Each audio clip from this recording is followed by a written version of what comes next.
Hey guys, just walking around here in the desert, and I was thinking about rattlesnakes, and I was remembering I used to love to watch Steve Irwin, and I do believe people love to make fun of him, but I really think he was a very high soul and had a very profound attunement to animals and their reality and an innate ability to connect with them and communicate with them, even somewhat verbally. You all right, mate? You all right?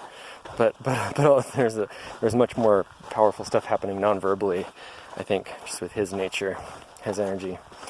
And I remember him a few times saying, being with a snake, and I think it was a rattlesnake, maybe on a couple different occasions, where he would be talking about it, working with it, and it was crawling along, stretched out, and he would say, you can see how it's relaxed, and I can touch it, and you could reach in and let it slither over his fingers, and then he'd kind of get in front of it a little bit, and it would coil up, and he'd say, okay, now I can't go anywhere near it because it's defensive and it will strike if I get too close. And I was thinking how that's just another perfect example of how when we're defensive, when we're afraid, our energy contracts. And those rattlesnakes, just their body immediately showed that, how they went from being relaxed, elongated, stretched out, moving with faith and comfort, and even though this other being was touching them, they were okay with it.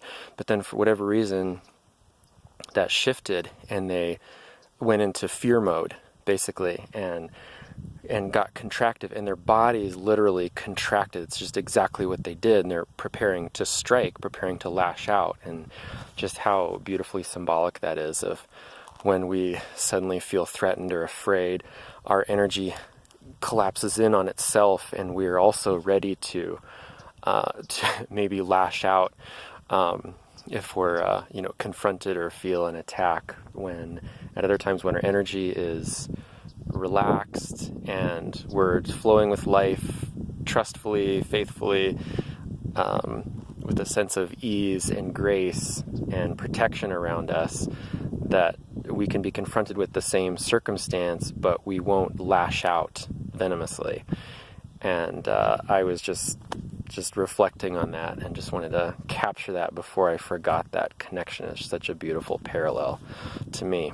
So anyway, I'm going to keep hiking. It's almost noon, and the breeze is pretty cool. It's very nice weather, actually. But the sun's pretty intense. You can see today there's only a few clouds behind me.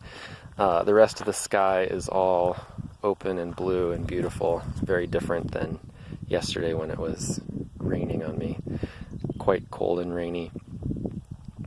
And hope you guys are enjoying your day, whatever you are doing, and also thinking of Steve Irwin's soul, and I really hold him in high regard, and I'm confident that his soul is doing good and important work wherever it is, and blessings to his family that he left here on earth, and hope that everything's going well for them and for you. Take care.